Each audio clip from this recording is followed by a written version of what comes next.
गुरुर्ब्रह्मा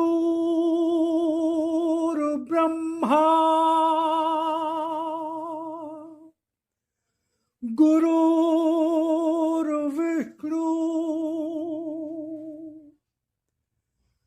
गुरुर्देवो महेश्वरा गुरुर्साक्षात् परब्रह्म तस्मै श्री गुरुवे नमः।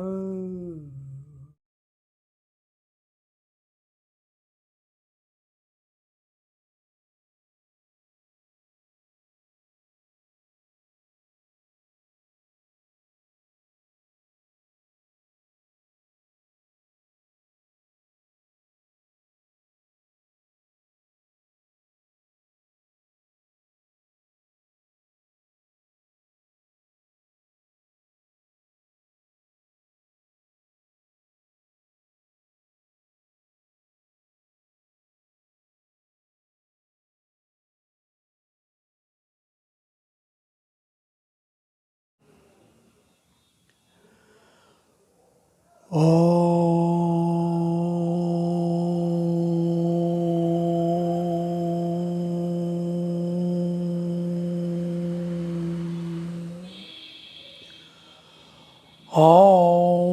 भूर्भुवः स्वः तत्सवितुर्वरेण्यं भर्गो देवस्य धीमहि धियो यो नः प्रचोदयात्। ओम ओम ओम। स्वागत है। आशा करता हूँ कि परिवार भगवान की कृपा से आप आनंद से होंगे।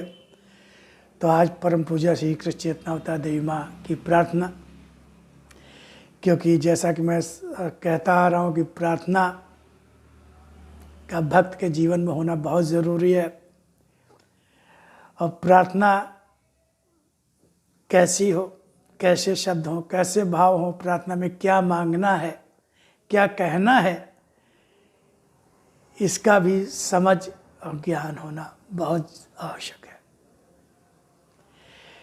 तो देवी माँ से अधिक जिनको भगवान ने अपना अवतार कहा, अवतारी सत्ता कहा, तो देवी माँ जिनको भगवान की प्राप्ति हुई,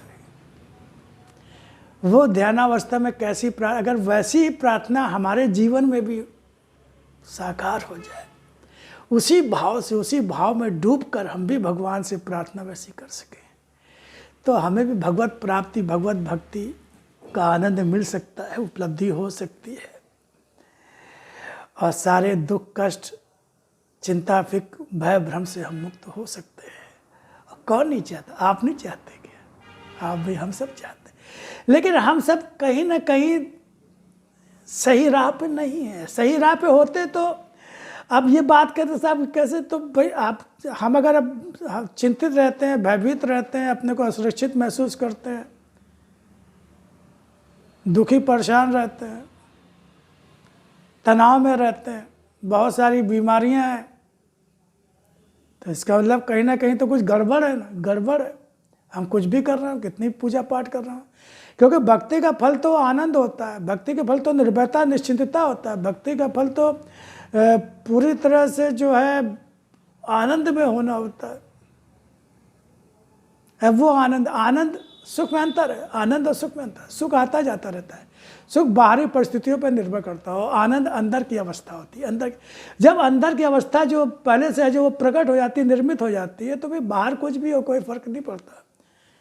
आत्मारामी जो संत होते हैं, जो भगवान को प्राप्त संत होते हैं, जो आत्मा जुड़ चुके होते हैं, जो सच्चे भक्त होते हैं, उनको वो ऊपर से सब कुछ करते हैं, वो रोएंगे भी, वो हंसेंगे भी, लेकिन टूटते बिखरते नहीं हैं, गलत रास्ते पर नहीं जाते हैं, धर्म के रास्ते पर नहीं जाते हैं।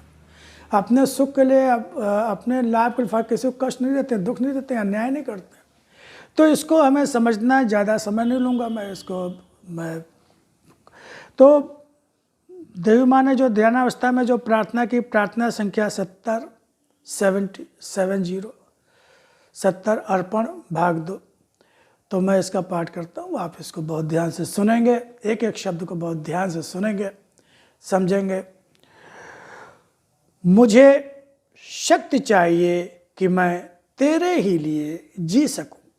24 मार्च 1987 को माँ ने ये प्रार्थना प्रकट हुई। मुझे शक्ति चाहिए कि मैं तेरे ही लिए जी सकूं। जीवन में जब भी विकट परिस्थितियां आई, तुमने उबारा है बहुत बार हे परमपिता। तेरी दया का सागर अपार है। इस सागर में डूबकर भी मनुष्य कभी डूबता नहीं। जीवन का कुछ भी खोता नहीं। अन्य किसी भी सागर में मनुष्य बच नहीं सकता है, मगर यह सागर तो हर सागर से गहरा है। फिर भी यह सागर डुबोने वाला नहीं। माँ के आंचल के समान अपने बच्चे को हर कष्ट से बचा लेने वाला है। और आज तूने जब यह दया का भंडार खोल दिया है परमात्मा, बस इससे दूर न करना, अन्यथा संसार में अन्यत्र कहीं भी रहकर जीना क्या संभव हो पाएगा।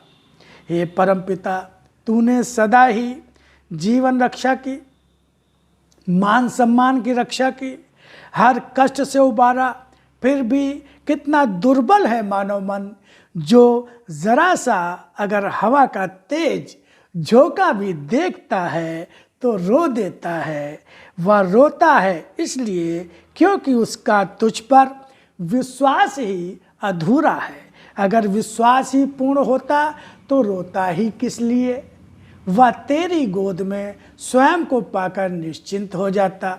माँ की गोद में जाकर तो बच्चा बड़े से बड़े कष्ट में भी निश्चिंत मन लेकर सो जाता है। छोटा बच्चा माँ से ज़्यादा शक्तिशाली क्या किसी अन्य को मानता है। माँ के पास आकर तो बच्चा साहसी हो जाता है। वह जानता है कि अब उसका अनिष्ट कर सकने वाली शक्ति संसार में कोई नहीं।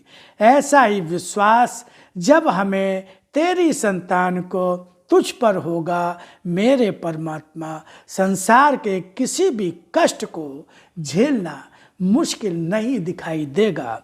ऐसा ही विश्वास, ऐसा ही साहस दे दो परमात्मा। मुझे शक्ति चाहिए कि मैं तेरे ही लिए जी सकूं। तेरा बताया धर्म ही मेरे जीवन का मुख्य धर्म हो। तेरे प्रति अपना कर्तव्य पूरा करना ही मेरे जीवन का मुख्य कर्तव्य हो। अपने इस कर्तव्य और धर्म को जीवन रहते कभी भूल ना पाऊं, और ऐसी परीक्षा भी ना लेना मेरे परमात्मा कि जीवन में कोई ऐसी परिस्थिति आ जाए कि मैं अनजाने ही तुझे भुला बैठूं। मेरे मान सम्मान मर्यादा की रक्षा भी तुम ही करना। जो मन स्वयं तुम्हारा है वह तुम्हारा ही हो।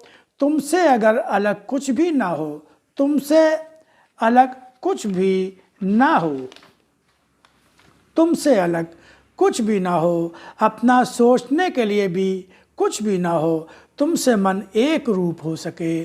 प्राणों का यह बंधन तेरे स्मरण से बंधकर तेरा ही बन सके, ऐसी ही शक्ति देना मेरे परमात्मा। तो ये परम पूज्या देवी माँ के हृदय की पुकार थी भगवान के लिए। और इस तरह से प्रार्थना तो हमें इन्हीं भावों को, उद्गारों को भगवान के श्री चरणों में अपना बनाकर अर्पण करना है। एक बच्चे की तरह माँ ने कहा कि जैसे एक बच्चा जब अपनी माँ की गोद में जाता है तो क्या वो भयभीत होता है, क्या वो निर्भय हो जाता है, निश्चिंत हो जाता है। अरे माँ की गोद में अब क्या है, कोई कुछ इसका बिगाड़ नहीं सकता। तो ऐसे ही हमें बच्चे के समान ही भगवान के सामने जाना है, अबोध बालक के साथ। दूसरा उन्होंने ये कहा कि ये जीवन तुम्हारे लिए हो। मैं तुम्हें किसी भी ऐसी कोई परिस्थिति मत देना, ऐसी कोई परीक्षा मत लेना कि उसमें मैं तुम्हें भूल जाऊं, मैं तुम्हें भूल जाऊं। तो इसको आप सुनिए, बार बार सुनिए, बहुत आनंद आएगा। और इन भावों को अपना बना के भगवत चरणों में अर्पण करें। ओम शिवाय, ओम शिवाय।